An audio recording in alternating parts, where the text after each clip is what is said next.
Turnkey real estate investing is a relatively new phenomenon, something that's really kind of developed and become very mainstream over the last 8 to 10 years. In that time, there's been debate about what does it mean to be turnkey. So I want to be real clear before we go any further that turnkey is nothing more than a marketing term. It means nothing. There is a different definition for every single vendor that wants to tell you that they have turnkey opportunities. So it's very difficult as a consumer to know what does turnkey mean, and can I look at one turnkey property with one company and one with another company and actually know the difference between the two. Actually be able to determine which is good and which is bad, or neither may be good or bad, which is gonna be better than the other. What should I avoid or what should I look to buy? So I decided to put together we'll call this a short training. Now listen, this is not gonna be long, but you must grab a pen and paper. You gotta take notes because this is important to you as an investor if you want to be successful in picking a good turnkey market, a good turnkey provider, and then having the right expectations as you go into that investment so that what you get on the backside is exactly what you were looking for from the beginning. It's very interesting for you as an investor because oftentimes we want to choose a good investment or a good investment market by saying it's where I grew up. It's where my spouse's parents live. I've got an old college buddy that owns a business over there. These are never good reasons to invest anywhere. An even worse reason is we vacationed there once and it was a lovely little city and we think we can find success there, so we want to buy there. None of these are good reasons to invest in a market. And if you're going to choose a good turnkey investment, the first place you start is always the market. Before I get into the actual steps you've got to take to be able to find good turnkey investments and find good turnkey properties or providers or cities, there's one key crucial step that you must follow, and that is to forget about the house. See, the house is the last thing you think of as an investor, and way too often investors, they buy a property and they don't buy the experience. They don't buy the team. They don't buy the actual steps that are going to be able to make that property perform the way they expect it to perform. They buy it based on numbers. They buy it based on what their perception is of that as a investment property. And that is the last thing you want to do. So again, before we get started, write down, forget about the house. That comes later. The first step to finding really good turnkey properties is to decide which city you're going to go into or cities you're going to go into as an investor. By utilizing other people, by utilizing systems, by utilizing professionals that are in place to help us, the entire world opens up to us as an investor. We can literally go anywhere and leverage other teams and the experiences and expertise of other people if we're open to it.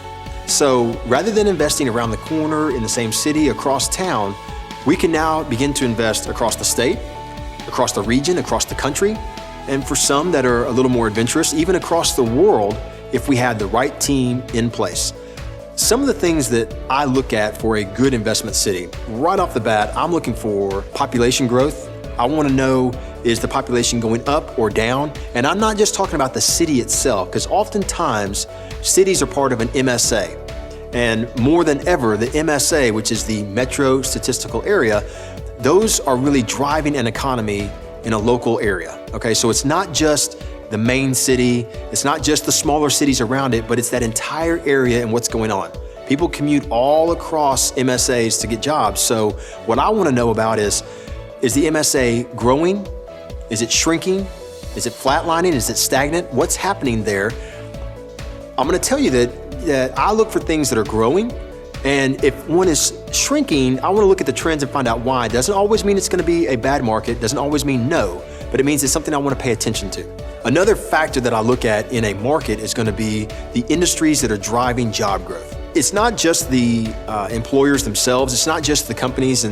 And so oftentimes we're talking about Fortune 500 companies that are located with their world headquarters in a city. And those are great little gold stars to put next to a city. Those matter, believe me, they do. But what I really want to know is, what about the industries themselves that those companies represent? Because the reality is that anywhere that you've got one big company, if it's driving an industry, you'll have a lot of other little companies as well.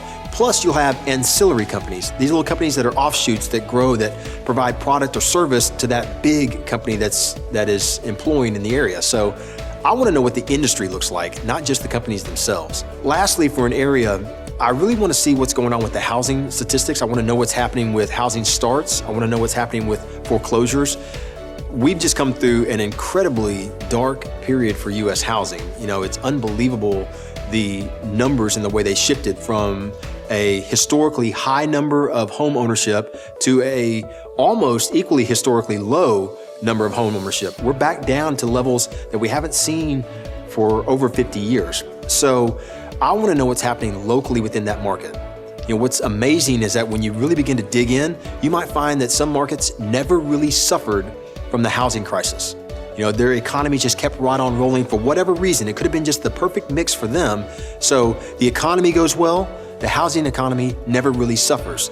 You might find an area where the housing was just fine. There was really no imbalance in the housing, but the economy got hit so hard that it drove the housing prices down and created a housing crisis from the job crisis, from the economic crisis that occurred. So you really want to look in and see what's happening with jobs, what's happening with houses. Are they rebuilding? Are they new? Are they old? Have they flushed out all the foreclosures? What's happening in that local market that's going to help me be successful as an investor?